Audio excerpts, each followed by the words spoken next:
এখানে মূলা শাক কেটে ধুয়ে পরিষ্কার করে নিয়ে এটি চুলাতে দিয়ে দিয়েছি। এর ভিতরে কিছুটা লবণ দিয়ে দিলাম যেন এগুলা এড়ে কম হয়ে যায়, তাই আমি এখানে লবণ দিয়ে এগুলো নাড়াচাড়া করে নিচ্ছি।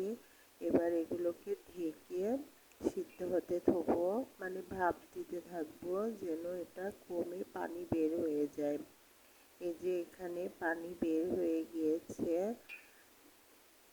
দেখেন অনেকখানি পানি বের হয়েছে। এবার এটাকে একটু নাড়াচাড়া করে আমি এটা পানি ঝরতে দিয়ে দেবো। আর এদিকে আমি এই যে মাছ ভেজেছি ওই তেলের ভেতরেই আমি এখন শাকগুলোকে ভেজে নেব। তাই এখানে আমি রসুন দিয়ে একটু ভেজে নিয়ে তারপরে কাঁচামরিচ আর পেঁয়াজ দিয়ে ভাজবো।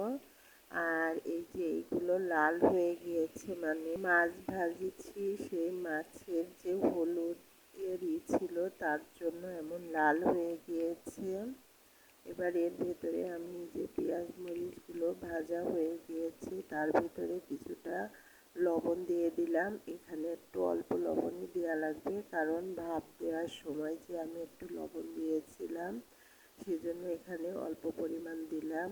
আর এই যে পানি ঝরানো শাকগুলোকে এখন আমি এই পেঁয়াজ রসুনের ভেতরে ঢেলে দিলাম, দিয়ে এটাকে আমি ভাজতে থাকবো যতক্ষণ না এর ভেতর থেকে তেল বের হবে ততক্ষণ ভাজতে থাকতে হবে।